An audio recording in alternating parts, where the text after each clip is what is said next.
Tisikwa, Karabarabas, Niwachi, iyo Tisikwa, Kwani.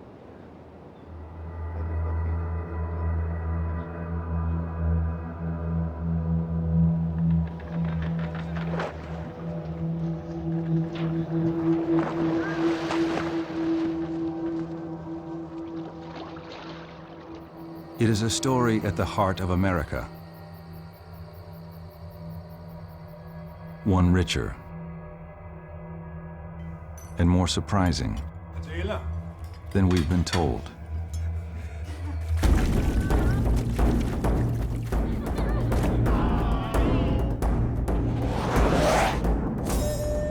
American Experience presents a story that spans 300 years and a vast continent. The greatest thing a person can have is the power. Beneguzzi, it's scary. It is a story of hope, courage, and survival. We were about to be obliterated culturally. Our spiritual way of life, our entire way of life was about to be stamped out.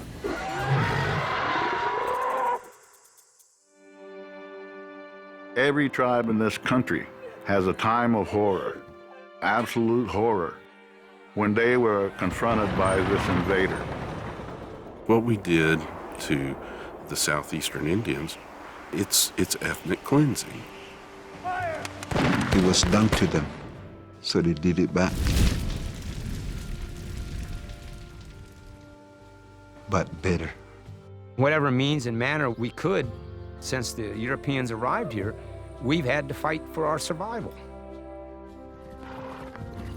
An epic history of America.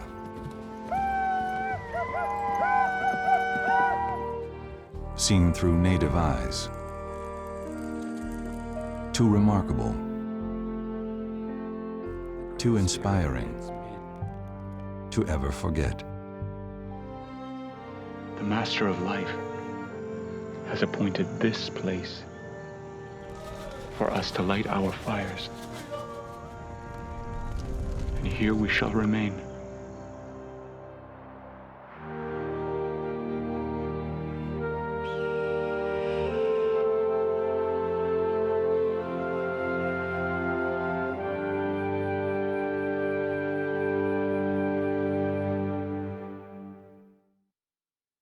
Exclusive corporate funding for American Experience provided by Liberty Mutual. Major funding provided by the Alfred P. Sloan Foundation. Funding for We Shall Remain provided by the National Endowment for the Humanities, the Ford Foundation, the Arthur Vining Davis Foundations, Calliopeia Foundation, and by the Corporation for Public Broadcasting and viewers like you. Thank you.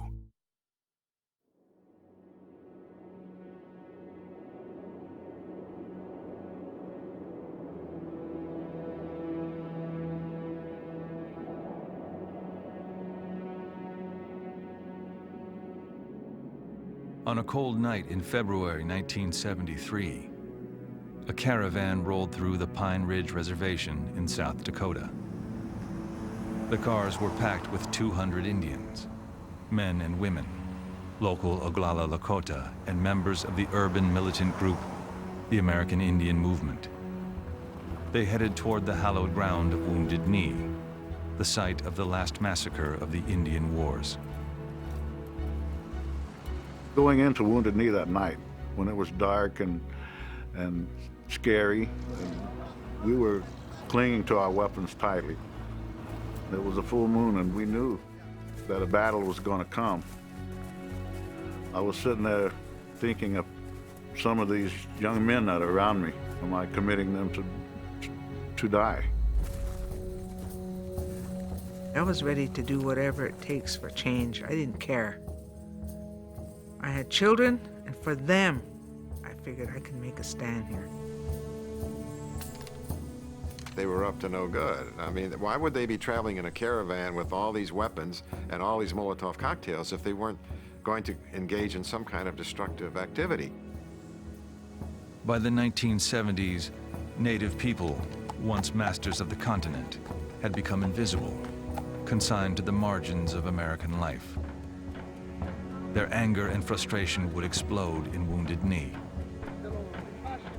We were about to be obliterated culturally. Our spiritual way of life, our entire way of life was about to be stamped out. And this was a rebirth of our dignity and self-pride. For the next 71 days, Indian protesters at Wounded Knee would hold off the federal government at gunpoint. Media from around the world would give the siege day-by-day coverage, and Native Americans from across the nation would come to Wounded Knee to be part of what they hoped would be a new beginning.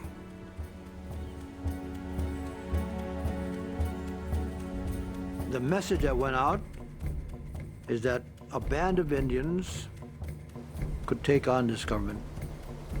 Tecumseh had his day, and Geronimo, Sitting Bull, Crazy Horse, and we had ours.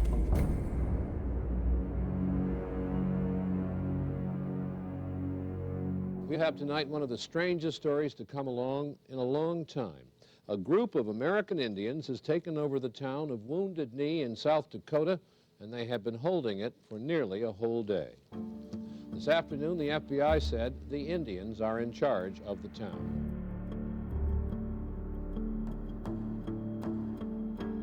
We had just finished eating our dinner, and so I looked out the window and I said, well, for heaven's sake, who opened the store? And they're carrying things out, bringing things out by the carload. And I was floored, just floored. After stripping bare the Wounded Knee trading post, the village's only store, the protesters took over a local church, holding the minister and other white residents hostage. They quickly blocked all roads leading into town. On Tuesday, February 27th, I received a telephone call from some news outlet. I was told that the caravan forcibly took over the village, were holding hostages and causing destruction there. So I immediately got my agents together and I proceeded to the main entrance to Wounded Knee. We saw a Fed car coming, and then it was it kind of came, drove just right up, kind of not too far off. So when they come on, they got out of the car, they went looking around, and as soon as they put the glasses up, we opened up on them. Let them know we are here, and that's far enough. I called inside Wounded Knee, and I said, look, let's get together and have a meeting so we can stop the potential for bloodshed here. Let's talk about this. As I walked up to them, I see all these rifles pointed at me, and it gives you an uneasy feeling. Yes, sir. Joseph Trimbach with the FBI. Trimbach came to that roadblock, and you could tell he'd been up all night, and he's very irritable. And we have law enforcement back here that's armed, and we have hostages here. I have no idea what's going to happen next. They came out and gave me this list of demands. The protesters called for a federal investigation of corruption on reservations in South Dakota and immediate Senate hearings on broken treaties with Indian nations. The headquarters of the Sioux people. We're angry about losing our land, losing our language, being ripped off of our ability to live as Indian people. Our parents was telling us, you have to walk the white man road. Indian ways are going to be gone. Be a Christian, you know, go to school and learn that English, but don't learn your own language. We wanted to give our lives in such a way that would bring attention to what was happening in Indian country, and we were pretty sure that we were going to have to give our lives. The protesters demanded one change close to home. Through a translator, the Lakota chief Fool's Crow called for the immediate ouster of Dick Wilson, the elected head of the tribal government there on Pine Ridge. Wilson molest the Indians, sometimes threatening them and so forth. Before the sun set, we want him out of office, and there will be no trouble. My initial reaction was, this is something way beyond my pay grade, that someone in Washington is going to have to handle this. snuck in.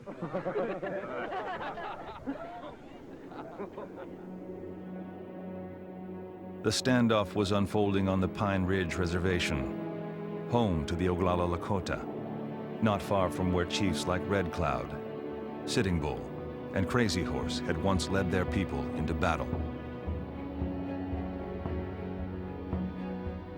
The Lakota, who Americans call the Sioux, are iconic in American history and the American imagination. These are buffalo hunters who lived in teepees, who were at the battle with General Custer. Nearly everything about the Lakota life is firmly implanted in the way that Americans think about Indians. By 1973, the Lakota way of life on the plains was largely in the past. The Oglala Sioux tribal government ran things on Pine Ridge.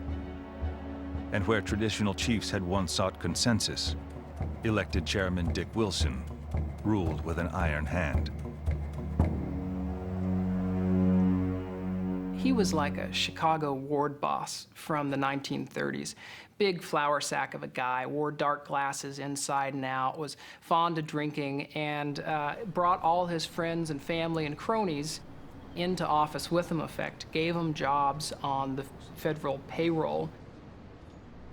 On the Pine Ridge Reservation, as with most reservations, the tribal chairman and the council have a great deal of power to spread money around, to spread food around, or to withhold it, or to favor one part of the reservation over another, which is what was happening.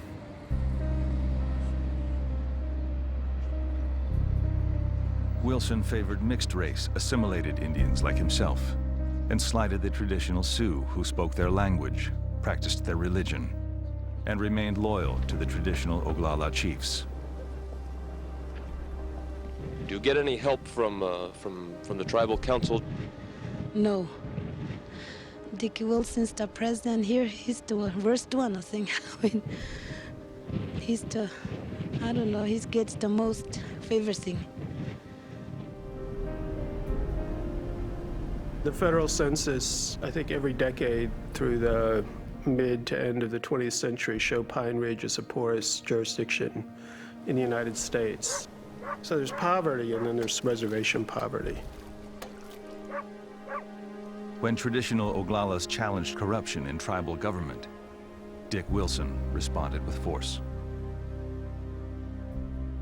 He had his own army, which intimidated the Full Bloods mostly, the traditional people. His goons started beating up the people, and no charges were ever pressed. And if they did, it got thrown out of court. He controlled the whole reservation. Some of the officers hated to arrest any of Dick's people, in spite of the fact that they did break the law. He helped me a number of times, so I felt that I owed him a loyalty. And so I didn't support everything he did, but irregardless of what he did, I still felt that loyalty. Well, there's been a lot of accusations made here lately, and one in particular that upsets me is the fact that I am using a goon squad, so to speak. They are respectable and honest citizens of Pine Ridge. And we're all sharpshooters. Come the goon squad. Come in. Go and get them. In late 1972, traditional Oglalas came together to push for Wilson's removal. They started a civil rights commission, Oglala Sioux Civil Rights Commission. And from there, they got the documentation of the corruption, of the misuse of funds. They got the evidence. And eventually the civil rights, they had a stack about 1.5 inches thick of all the testimony and violations, civil rights violations. Nobody ever got charged. Prompted by the dissidents, the Tribal Council held impeachment hearings in February 1973. But Wilson intimidated witnesses, strong-armed council members, and managed to survive. Many Oglalas felt they had one last, desperate option. We've always been peaceful. and pretty much mind our own business and making our living and raising our family. Law-abiding. Well, I believe that the time has come that we have to commit violence in order to be heard. Now, I don't want to see anybody killed or anything, but the time is going to come when violence might have to be committed in order to wake the people up.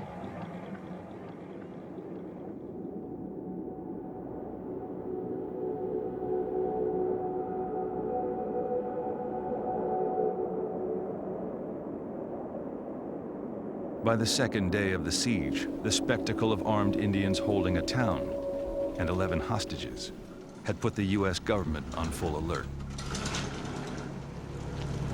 By this morning, the entire area was blocked off by police. There were roadblocks as far away as the Nebraska state line. On the far rise is roadblock 1. We have further roadblocks around the perimeter, which encompasses approximately a 15-mile area. The director said, tell Trimbach he can have anything he wants, which was pretty neat because that was like a blank check. So I had agents go up to Rapid City and buy every rifle that they could find in the city because we needed them like right now. So they came down and now we at least had rifles for protection instead of just sidearms. The military response is overwhelming.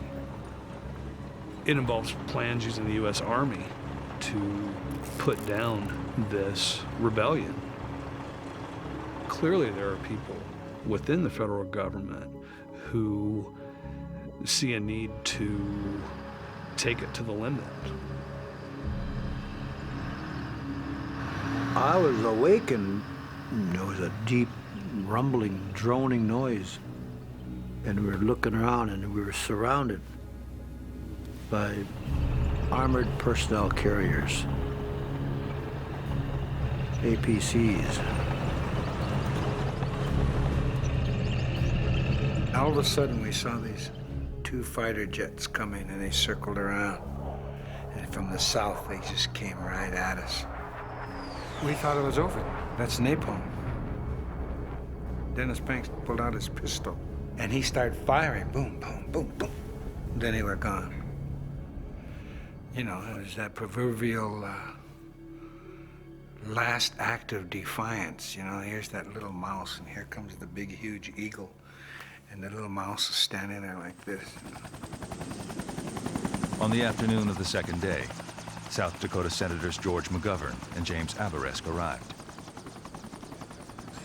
They hoped that if they could resolve the issue of the hostages, the crisis at Wounded Knee could be ended quickly. When they came in, it was very newsworthy. They came in with the news media. That's how the networks got in. And they said, we want to see the hostages. I thought it was a deterrent. The agreement I'd had with Russell Means was that if we landed at Pine Ridge, he would release the hostages. I have an indication through an intermediary that they will release part of the hostages. And I said, well, where are the hostages? You're supposed to release them. You agreed to release them. So they're standing over there. So I went over and I said, you folks, we rescued you. You can leave now. But not anywhere else. If you wanted to leave the Wounded Knee area, could you go? They're sitting there on pins and needles. Asked Trimbach. We had the people with them and said that they can leave. And Mrs. Gildersleeve, the matriarch, we're not hostages. We're going to remain here. It's your fault that these Indians are here.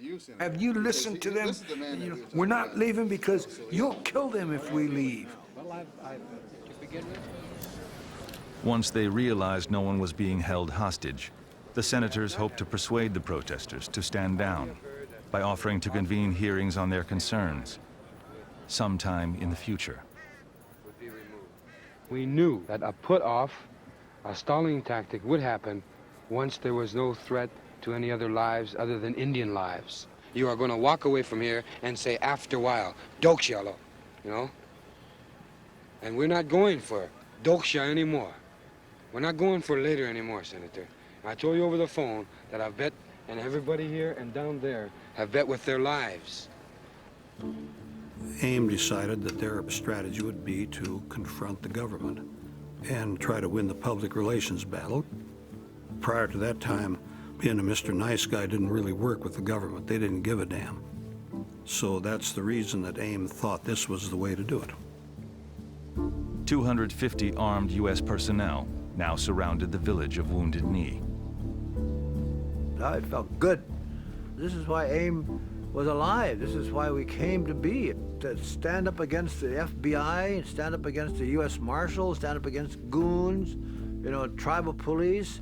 And inside, we've got freedom. Don't let nobody in.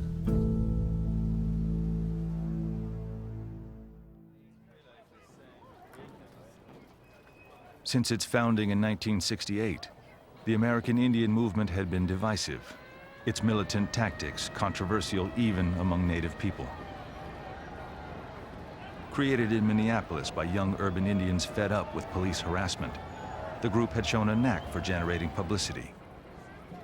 Members had seized high-profile symbols, Plymouth Rock, the Mayflower, Mount Rushmore, and in November 1972 had occupied and vandalized the Washington headquarters of the Bureau of Indian Affairs. Weeks later, in early 1973, AIM took its campaign into the reservation border towns of South Dakota. In those days, there was a tremendous amount of racism, especially in the border towns around the reservations. I mean, real racism, where Indians are practically invisible. There was towns you didn't drive through, didn't go through, especially women. You didn't walk down the street of any border town by yourself because you'd be accosted by any white man that felt like it. Just weeks before the occupation of Wounded Knee, a white man killed an Indian near Custer, South Dakota, 50 miles from Pine Ridge. When local officials charged him with manslaughter, not murder, 200 angry AIM protesters came to town. And you charge a white man premeditated murder, you charge him with second-degree manslaughter, and we ain't going for it anymore. And I know this whole damn town is an armed camp. Hey, listen, white man, I have had all the bullshit from your race as I can take. When police barred them from entering the courthouse, AIM members forced their way in. Open them doors up. Go in, go in. Just as we walked in through the door, then we were attacked by law enforcement.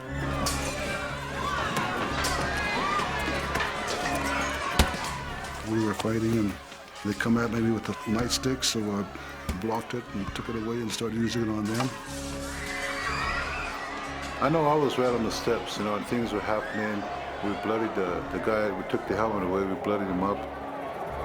Then I ran across to help get gas from the filling station. We were filling up, making Molotov cocktails and busting the bottles on the building, and the fire just started on the wall and everything. Protesters set the courthouse ablaze and left Custer in shambles.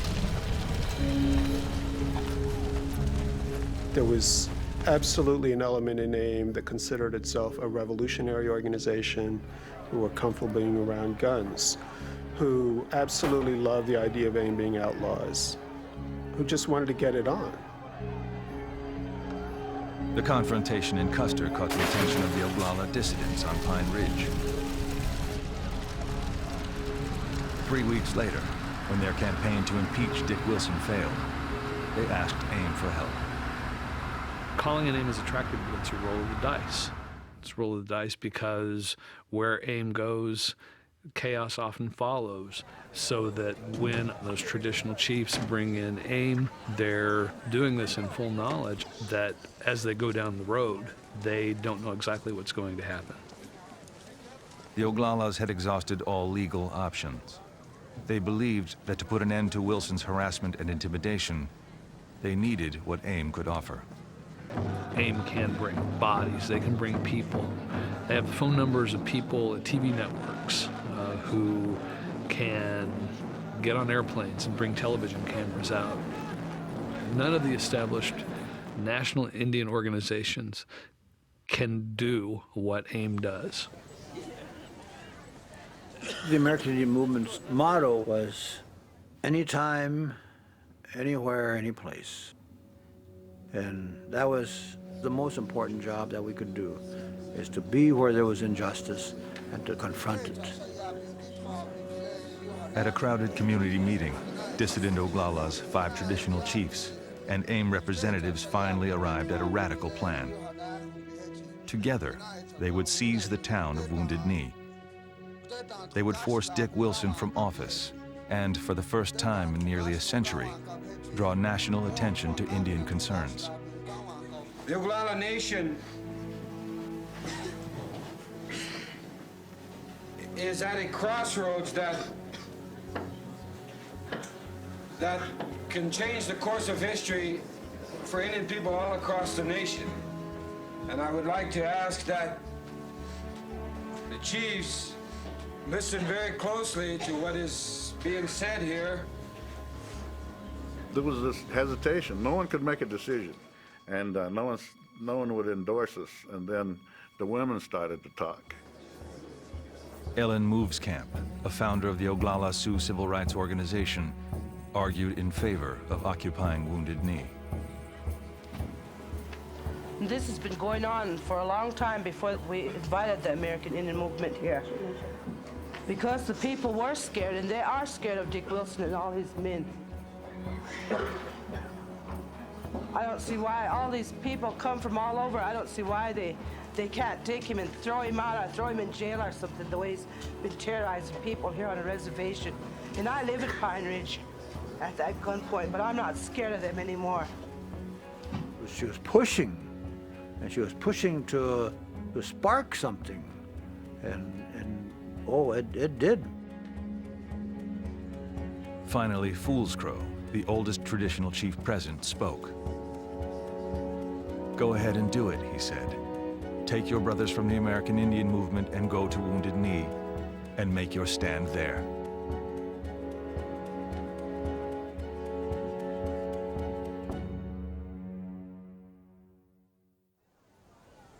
Today, a teepee was set up in what is now called the demilitarized zone.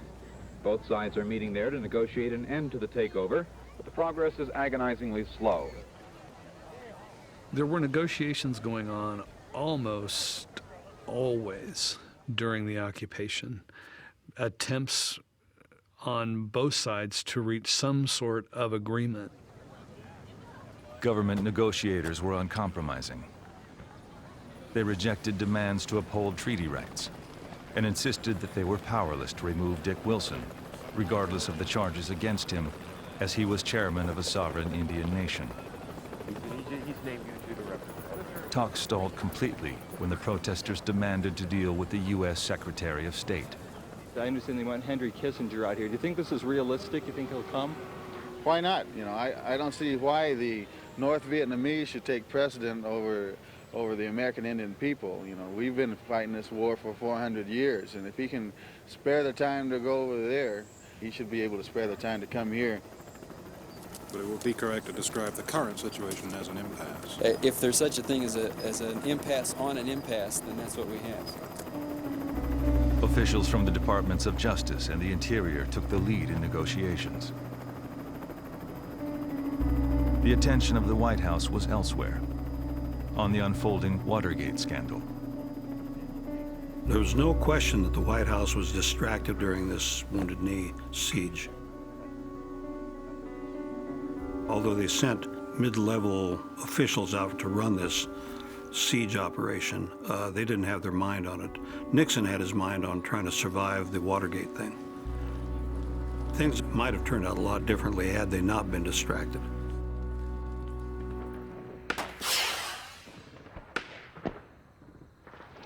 Turn that fucking light out! Within Wounded Knee, the days were relatively calm, while the nights exploded with gunfire. Just take these unarmed men and tell them, turn that goddamn light out or I'll shoot the fucker out. They were shooting machine gun fire at us, tracers coming at us at nighttime, just like a war zone. We had some Vietnam vets with us. And they said, man, this is just like Vietnam. There was actually a third force at Wounded Knee, in addition to the Indian activists inside of Wounded Knee and the federal marshals and FBI agents surrounding Wounded Knee. And that third force was the Goon Squad. What is the mood among your people at this time? They're very ticked off, What are they doing right now? shining their guns up. As tribal chairman, Wilson wielded supreme authority on Pine Ridge. He erected his own roadblocks outside the federal perimeter. Even U.S. officials had to go through him. As far as you're going? Well, I want him to go in. You're going to have to get Wilson. Well, then you'll have to get him, because I'm taking him in. And you're who? I'm Wayne Colburn, the director of the U.S. Marshal Service.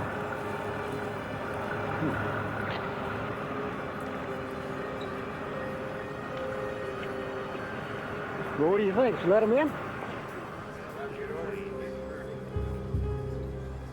These goons were armed, and they frequently got in between the federal lines and the Wounded Knee perimeter and shot in both directions with the intent of provoking firefights, because they were angry that the government didn't go in and take over Wounded Knee. Inside the village, the protesters had their own military operation, led by Indians trained by the government they now took up arms against. There was a lot of people there that had been in Vietnam, and a lot of people had just been in the military. Some older people had come in, and they'd actually been in Korea. They knew how to give orders, they knew how to take orders, and they knew how to do things that they didn't have to be told twice.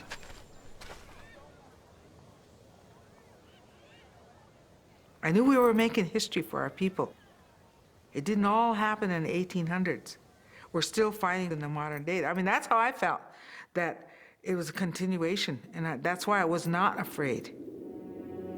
I was not afraid.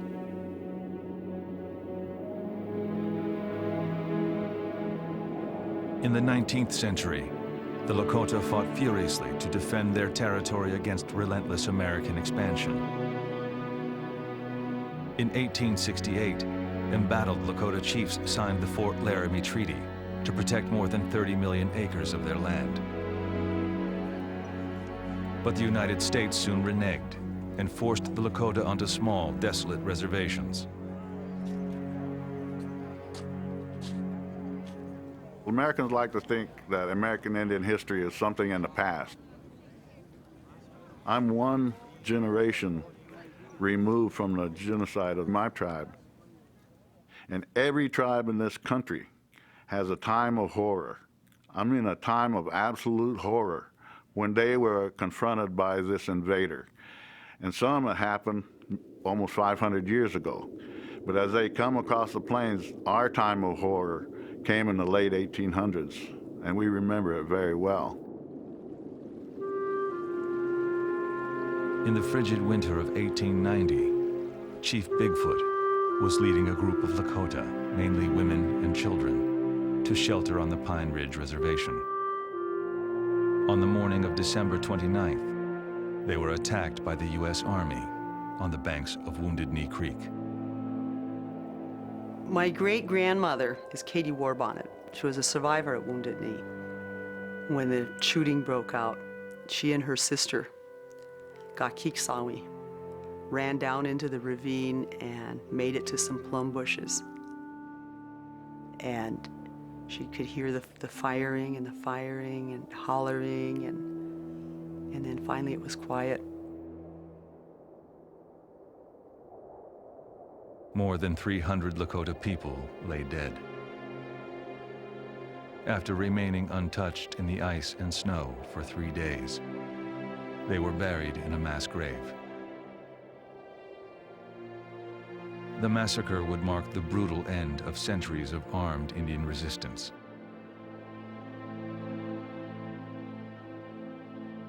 For those who came nearly 100 years later, Wounded Knee was sacred land. I walked over to a gully and I picked up some sage and I went to wash myself and I prayed to those ancestors that were there in that gully. And I said, we're back. We have returned my relations. We belong.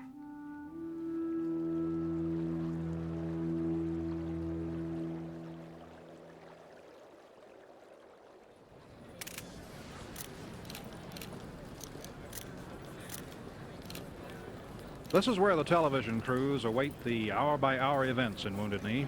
This privileged position is protected by the Indian chiefs. Clearly, the chiefs are anxious that this rebellion and its outcome receive as much publicity as possible. It would have been very simple for the federal forces to go into Wounded Knee and take over. There would have been some casualties, but probably the government would have considered them tolerable. What made it so interesting was that the Indians existed underneath a protective bubble of publicity and shame, because everybody knew that this was the site of the last massacre of the Indian Wars, and the last thing the government wanted to see was a massacre on the same site. 1 week into the siege, all 3 television networks had stationed reporters in Wounded Knee. Polls estimated that more than 90% of Americans were following the crisis on the nightly news. If they came and killed all of us, it would be recorded, and it would be seen by the world, where the 1890 massacre wasn't. And if they didn't, if they decided, that media was there, so they don't want to murder all of us, well, then the media is there to tell our side of the story.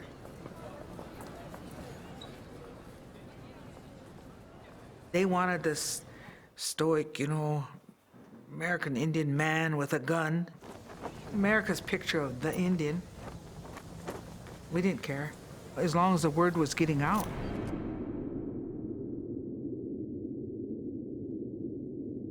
Après 37 jours de conflit avec les autorités fédérales, les Sioux de Wounded Knee dans le Dakota du Sud. There was a lot of folks here.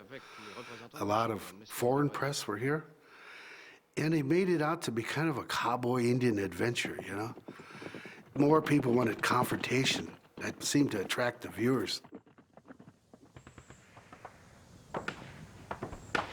You guys get up so tight and start panicking, you get down on the press. And we want them to film this bullshit. They all heard them fire first with that open up with automatic weapons. Well, we got to get that film. We got 22s in our hand against APCs. So don't be jumping on the press. The news out of South Dakota held Indians around the country spellbound. Some were ashamed by AIM's armed display of defiance, but many were inspired.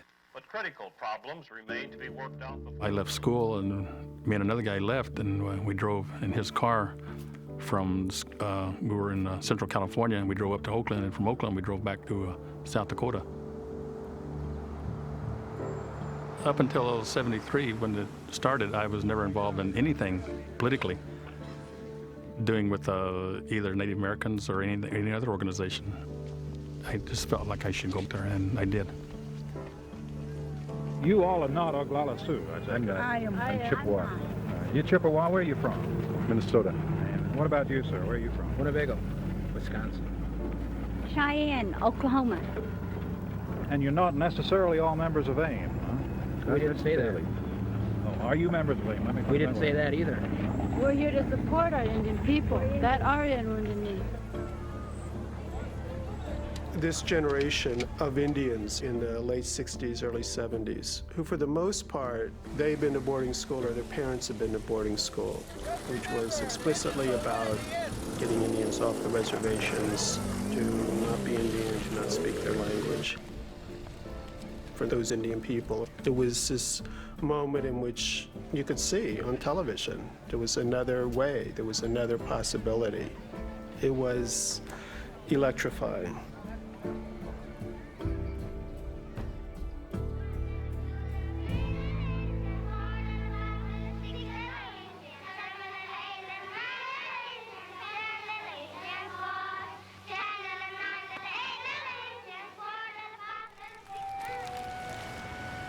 There is one dark day in the lives of Indian children, the day when they are forcibly taken away from those who love and care for them, from those who speak their language. They are dragged, some screaming and weeping, others in silent terror, to a boarding school where they are to be remade into white kids.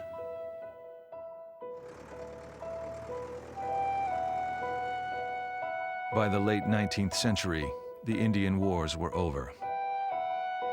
The United States seized on a ruthless strategy to assimilate Native children to a subordinate place in white-dominated society: government-run boarding schools.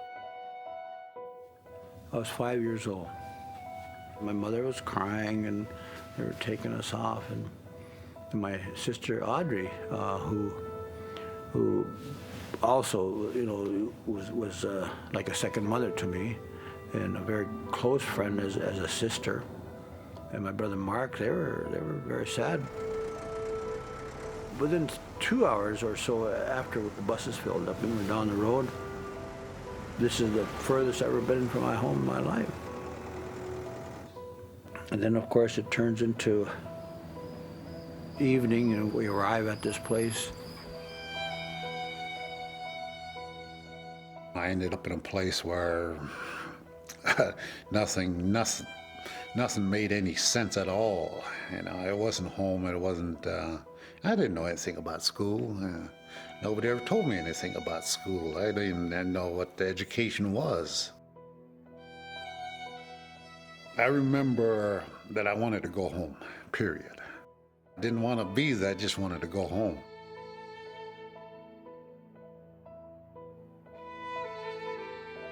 And we all had to strip down naked, and then they put the DDT on us. They line us up, they're cutting our hair. You have long hair, you have braids, and that gets cut off. And I would say within a matter of hour and a half, we're standing there, all looking alike.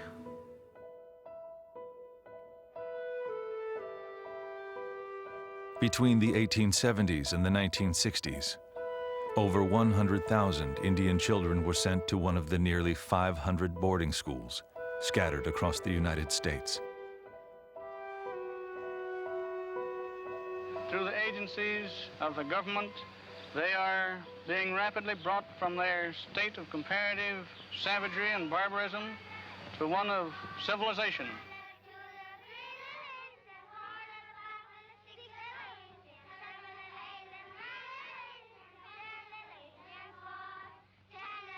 We couldn't sing any native songs or tribal songs.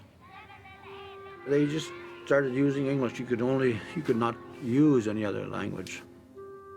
And we'd whisper it. Pass the Bequajigan, pass the bread over. It's like I had to be two people. I had to be Now Cummig and I had to be Dennis Banks.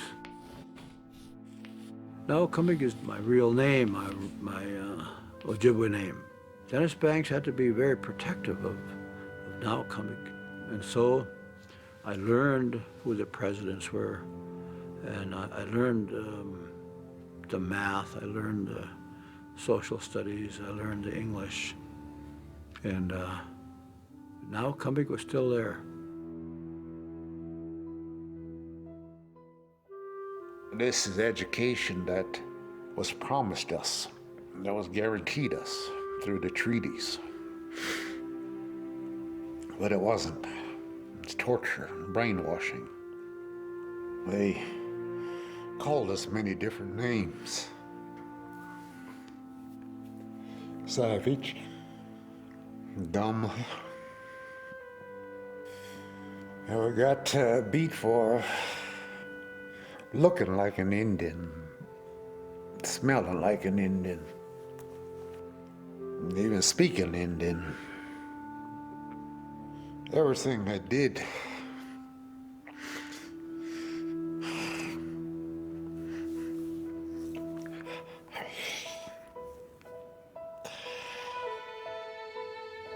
Their de-Indianization program, it failed. But the toll was devastating. It destroyed our family. It destroyed the relationship we had with our mother. I could never regain that friendship, loveship relationship that I had with my mother. It wasn't there anymore. And that's what, to this day, I keep thinking that, you know, damn this government, what it did to me and what it did to thousands of other children across this country.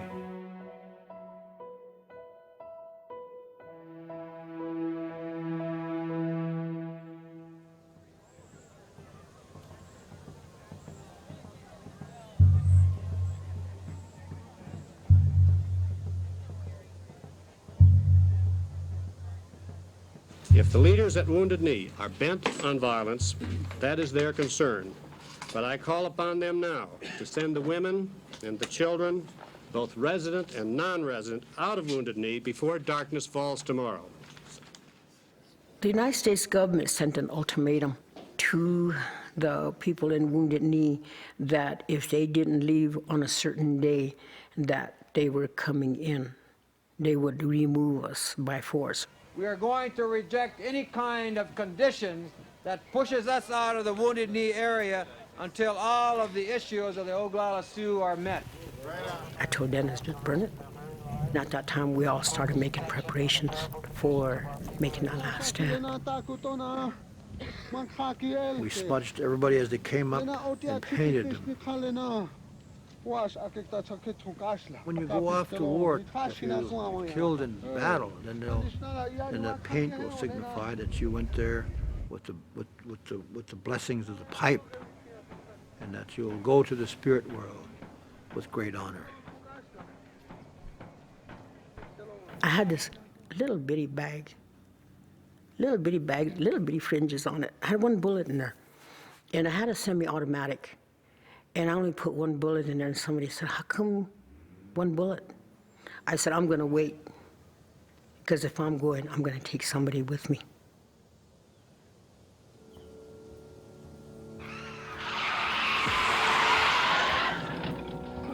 The government just backed down on that 6 o'clock thing. Beautiful. 2 days after issuing the ultimatum, U.S. officials shifted tactics. Hoping the occupation would simply peter out, they removed roadblocks around Wounded Knee and persuaded Dick Wilson to remove his. Federal officials would keep the inflammatory tribal chairman on the sidelines for the rest of the occupation.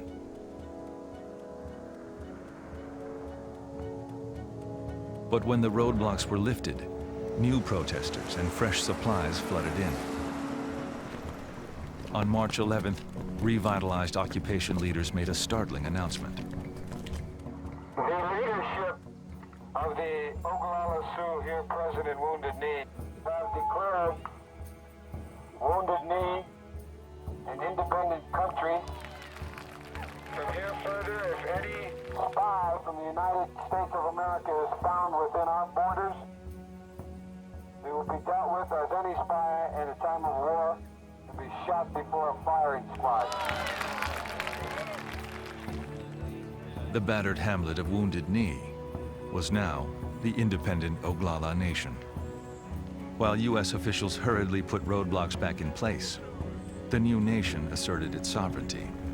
A delegation led by Chief Fools Crow traveled to the United Nations to put the Oglala's case before the world. They arrived almost an hour late. They said taxi cab drivers just wouldn't stop to pick them up. Wearing a medal given to the tribe by the United States government after the signing of the Treaty of 1868, 78-year-old Chief Fools Crow, through an interpreter, explained why the group came to New York. It is our last effort in this trouble. I think we have exhausted all other means of a settlement of the trouble we have at Wounded Knee. The delegation failed to get official recognition at the UN and returned to Wounded Knee. There, inside the borders of the independent Oglala Nation, the chiefs and medicine men introduced Lakota culture to the protesters, many of whom had come from cities and were disconnected from Indian traditions. One of the first things that we did when we got in the Wounded Knee is we built a purification lodge, a NEPI, sweat lodge. And everybody was required to go in there and purify themselves and to pray and ask the Creator for help. Everything that we did was preceded by prayer and gathering, smoking of the sacred pipe and tobacco offerings, everything.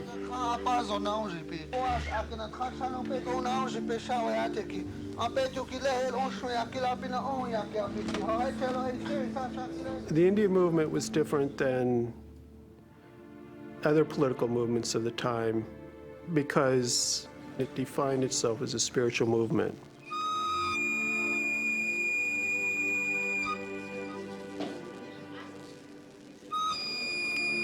Their trajectory, in a way, mirrors what a lot of the Indian world was about, which was trying to connect with traditional knowledge, culture, religion.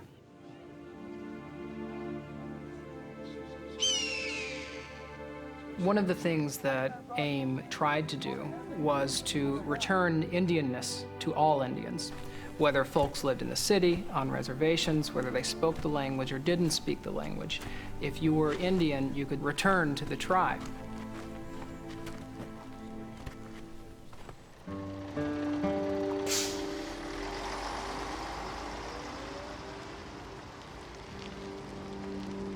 Many of the protesters had left reservations behind, along with thousands of other Indians, as part of the federal government's Indian relocation program of the 1950s and 60s.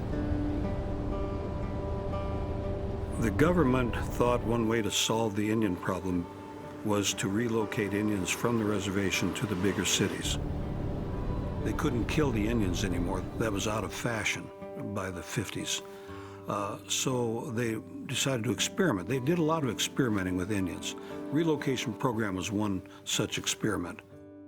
It was exciting, relocation. You know, you get to go to a big city and they'll help you find a job and you'll get to, you know, see the rest of the country. Of course, you weren't forced to go on relocation, but they made it look good. Streets paved with gold. We ended up in Cleveland, Ohio. Over 100,000 Indians were relocated in just 15 years. The government promised to help them find schools, housing, and employment. But for many, the promise rang hollow. They put us in a real dumpy motel. And I was just sitting there thinking, I wonder what's going on at home. I could just see the rolling hills and the small town. They're all just moving and walking and going real fast. And nobody's stopping to look around. That's why we stayed in our apartments or stayed in our rooms. If you went and applied for a job, you better not tell them you're Indian. You better tell them you're French or you're some Italian or some other nationality. You wouldn't get the job. By the 1970s, half of all Indians lived in cities. But the relocation program produced an unanticipated result. It pulled us all closer together. We could always spot each other in the city. So if we'd see an Indian on the street, walking down Market Street, we'd look at each other and we'd just smile and kind of shake our head or, you know, an acknowledgement of each other. We didn't care what tribe anyone was. We were Indian people. We were a race. The new pan-Indian identity led to the growth of activist groups around the country. The American Indian movement was the most radical. There were a lot of Native people that were afraid to stand up. Geronimo demonstrated, man. Crazy Horse demonstrated. And for us, the baby boom generation, circumstances were right. We could raise our voice.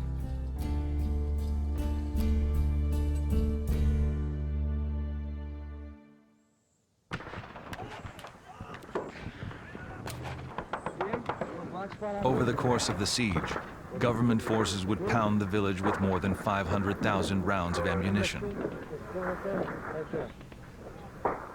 It was inevitable that there would be casualties. Where's that car? Where's that car? apparently has a wounded party. It really don't bug me that much. I really don't mind getting shot. We are willing to sacrifice our lives for our children so they will not have to grow up in the society we grew up in today. Milo and myself got hit. We knew that no one was going to go through this completely unscathed. There was somebody that was going to get it again.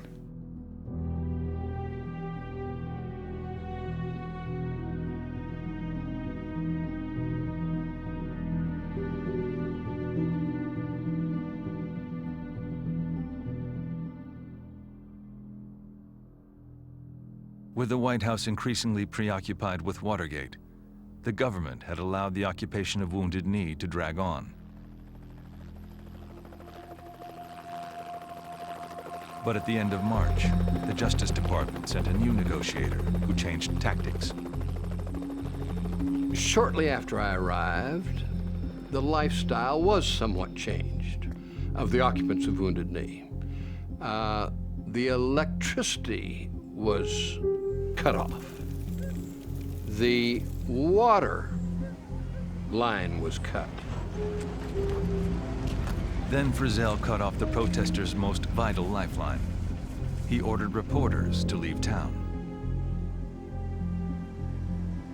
Y'all get back to the cars, okay? Just get back in the cars till we get to word. Don't touch my hand either. Just get back in the car till we get to word. I frankly think that the barring of the news media has had an effect on negotiations. A positive effect from the government's point of view, because all of a sudden, those in Wounded Knee weren't seeing themselves on top of a pony waving an AK-47 at the American personnel on the ground.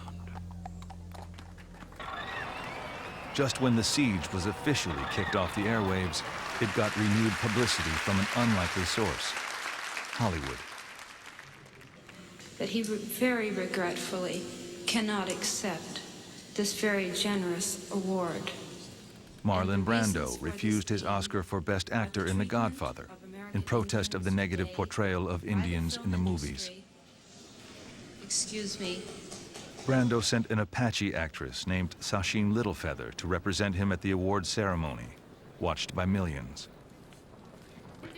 Later, backstage, she explained Brando's absence. I have indicated in this statement that Marlon Brando is on his way to Wounded Knee. At that time, you'll have to take me for his word. Brando never made it to Wounded Knee. But a poll taken 4 days after the Oscars showed his sympathies were widely shared. Most Americans sided with the protesters. Within a week, the two sides reached a deal. The siege of Wounded Knee, South Dakota, ended today. Representatives of the Indians and U.S. Interior Department officials formally signed the pact this afternoon inside the embattled village. Government officials promised to investigate corruption on Pine Ridge and to immediately convene a White House meeting and congressional hearings on treaty rights. For their part, the protesters agreed to lay down their arms.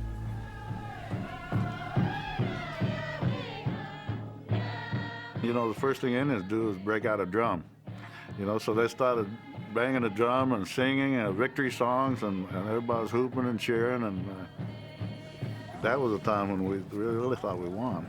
And not only that, we thought that we had survived. I talked to Chief Foolscrow, an elder and a full-blood. I offered him a ride on my helicopter if he could get this young Indian lad to let me ride his pony. He thought it was a wonderful gesture, and I did the same as I galloped off on that pony bareback. Chief Badcobb, Medicine Man Leonard Prodog, and Russell Means rushed to Washington for a meeting at the White House. But the deal quickly collapsed over the critical detail of what was to happen first: the White House meeting or the disarming of the protesters. The White House will not negotiate while guns are pointed at federal officials in Wounded Knee. That is our position. I believe it offers the only hope for a peaceful solution, and I, for one, am prepared to stand by the agreement until hell freezes over. If we give up our arms, hello? That is so stupid. It's beyond belief that they would even say that to the press. What? These stupid Indians are going to go to negotiate after they lay down their arms? What? Nobody does that in the entire world in history. After the agreement unraveled, Russell Means was arrested. He would spend the rest of the occupation in jail.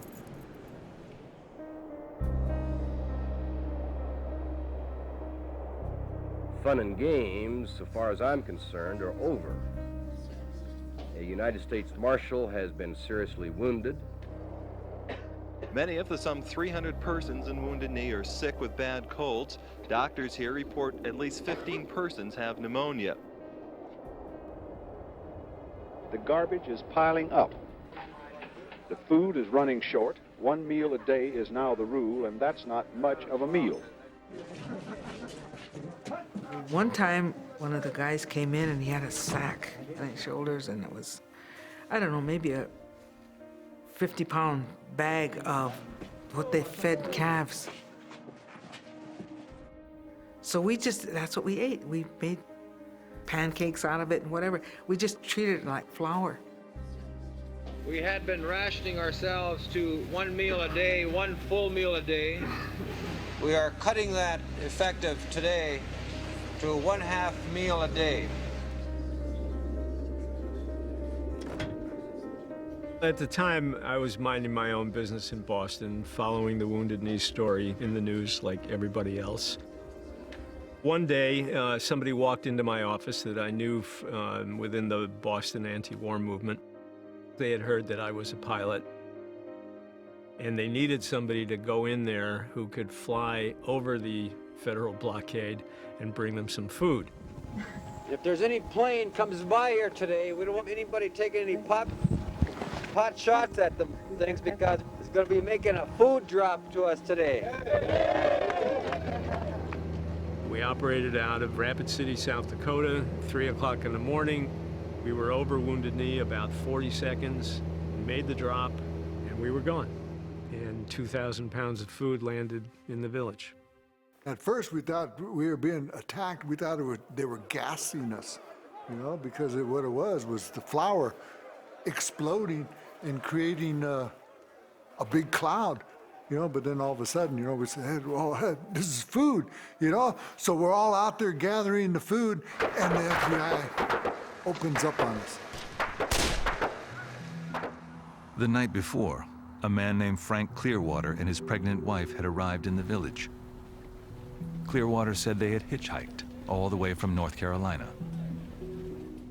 When he came in, he had his own gun. He had a kind of a big long-barreled shotgun. And it looked like he came out of the hills, too, She said he was Cherokee, Yeah, he looked like one of those mountain men.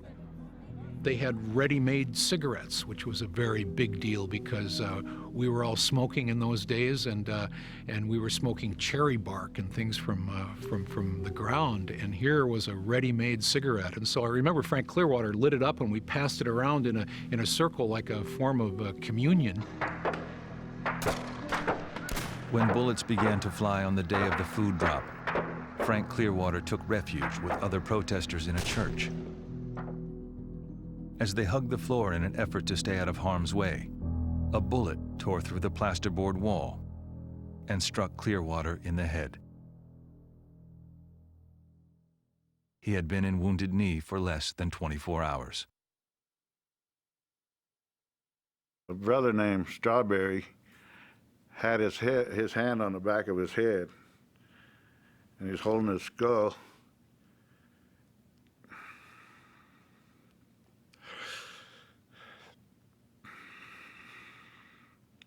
And I put my hand on his skull, tried to hold his brains in. And we took him in the clinic, and they couldn't save him.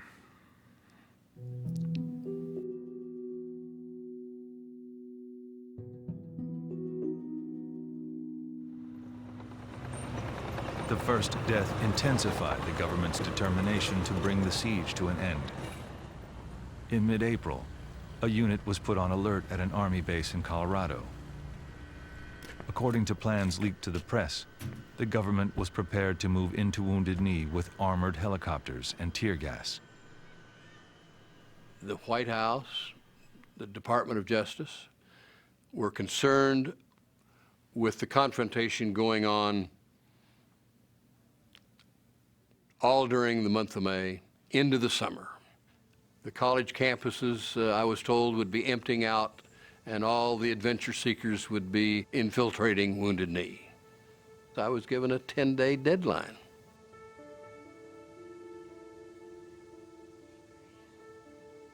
Officials were destabilizing the occupation using covert tactics.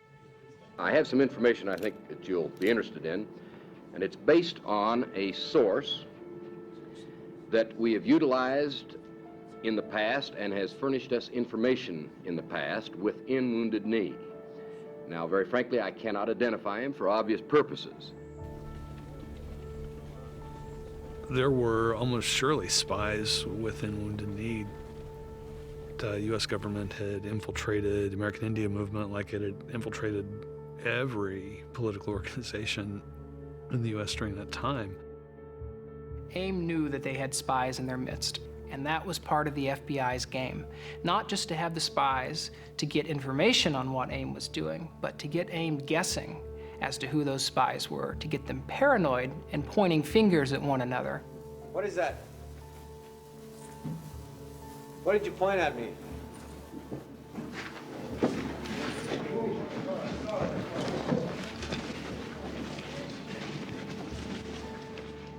One effect of that paranoia inside Wounded Knee is that there are purported cases of people who had disappeared and who were thought to have been killed, mainly because people didn't know who they were and who assumed that they were spies. I got daily reports. I got informer reports. This information came to me through the tribal government and through the FBI. On April 26th, Wounded Knee sustained the heaviest barrage of gunfire since the start of the siege. When the shooting subsided, Buddy Lamont, a 31-year-old Oglala from Pine Ridge, came out to investigate. Lamont was a Vietnam veteran who'd been in Wounded Knee since the beginning. Everybody started getting up and going back to about the normal routines, and Buddy got up and walked over to the trenches where we were at. A sniper at a good 1,000 yards hit him squarely in the heart. And he wasn't even aiming the gun. He had his back turned, you know, and his weapon was on his shoulder. You know, to me, that was murder. Negotiators agreed to a ceasefire so that Lamont's family could bury him at Wounded Knee. On May 6th, Buddy Lamont was laid to rest next to the victims of the 1890 massacre. They asked me if I would say a prayer for him, which I did. It said 2,000 people came and one remained. Buddy Lamont's death becomes really the final blow to a lot of people inside Wounded Knee, especially the Oglalas from Pine Ridge. He was somebody that everybody knew his mom, and he was there for all the right reasons, fighting for something that he cared about. And for Buddy Lamont to die was more of a tragedy than most people could bear. Fool's Crow and the other Oglala leaders had had enough. Despite AIM's objections, they insisted on bringing the occupation to an end. On May 8, 1973, after 71 days, the siege of Wounded Knee was over. In final talks with the government, AIM leaders agreed to disarm and submit to arrest. But many of the protesters were already making other plans. We asked the medicine man, we said, we want to get out of here. We don't want to leave no weapons here. So he says, we'll have a ceremony tonight and we're going to pray. So we prayed all night long. We sang this American Indian Movement song. An honor song, a memorial song.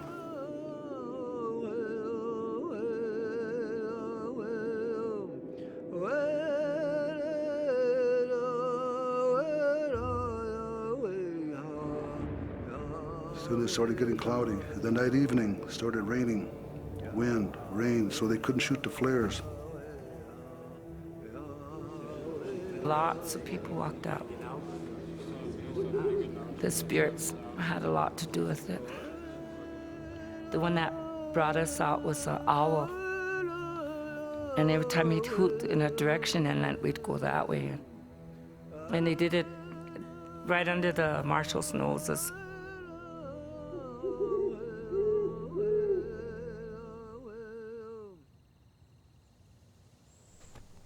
As the protesters fled Wounded Knee, a triumphant Dick Wilson toured the remains of the town. Dick, are you surprised by what you're seeing? I expected this. Why? They're hoodlums, clowns. This is the way they live. Not only was Dick Wilson still firmly in charge, he would exact revenge on his opponents as the federal government looked the other way. The Oglalas don't like what happened. And if the FBI don't get them, the Oglalas will. We have our own way of punishing people that way. Shooting on the reservation? You said it. We'll take care of them. After Wounded Knee was a period of time that the dissidents called the Reign of Terror. It was a time when Dick Wilson truly unleashed his forces on the folks who had supported Wounded Knee. In the 3 years following the siege, 2 FBI agents and more than 60 AIM supporters were killed, giving Pine Ridge the highest per capita murder rate in the country. As the reservation spiraled into violence, the government went after AIM in the courts. One thing that Wounded Knee gave the federal government an excuse to do was to try to litigate the American Indian movement out of existence. You and your bunch of hoodlums take over down there, you destroy people's property.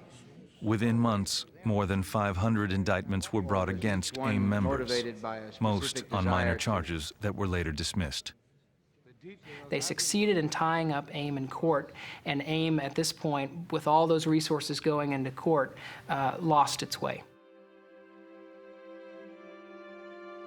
AIM fell into disarray and violent infighting, and would never again have the impact it had in 1973. But the hopes inspired by the siege would echo in the decades to come. Despite the chaos that followed in its wake, Wounded Knee would prove to be a turning point in the history of Native people. We need to let the rest of the world know what was going on. 2 states over, they had no idea about Indian people. We were just invisible. We were the ones that kicked the doors open on the Indian issue and let the world see.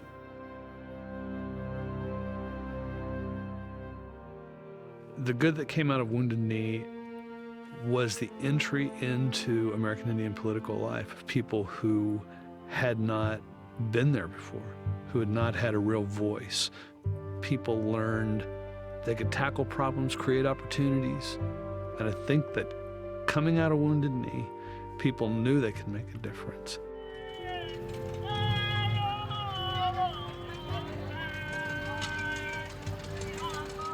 There was a lot of sense of we're important and we can do something within our own people, our own tribe, our own homes. I didn't go back to what I was doing before. I felt maybe I can do something to help not only my people, but other people too.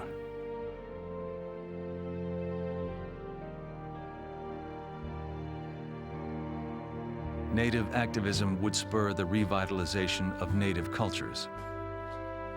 In the years following the siege at Wounded Knee, Indians would create tribal schools and cultural institutions charged with preserving Indian traditions and passing them on. In the late 60s and early 70s, these were still emerging ideas about reconnecting with traditional culture, language, religion. That was starting to happen. But this became the majority sentiment in the space of just a handful of years. It was really about identity. It was about affirming we're still here, we want to be here, and we want to be here on our own terms.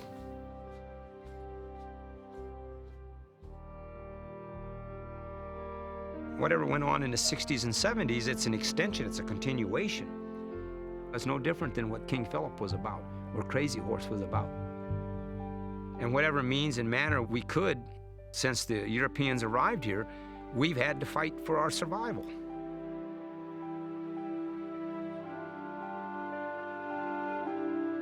What the 1973 occupation did was people started saying, hey, we're Indians. It's okay to be Indian. We are Indian. We really should be who we are.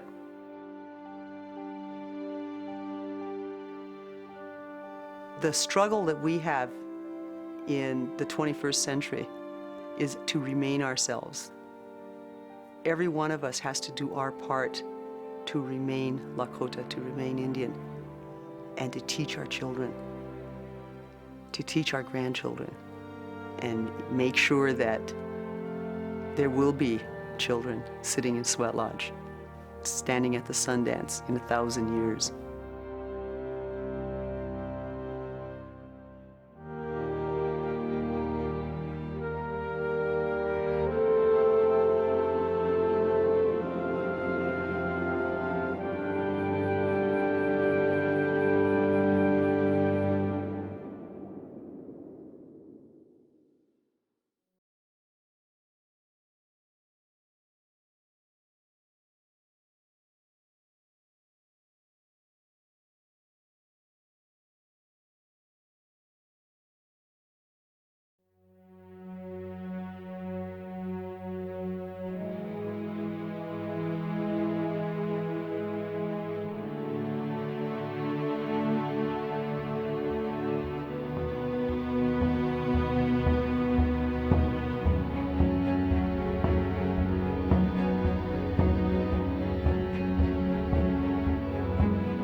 Exclusive corporate funding for American Experience provided by Liberty Mutual. Major funding provided by the Alfred P. Sloan Foundation. Funding for We Shall Remain provided by the National Endowment for the Humanities, the Ford Foundation, the Arthur Vining Davis Foundations, Calliopeia Foundation, and by the Corporation for Public Broadcasting and viewers like you. Thank you.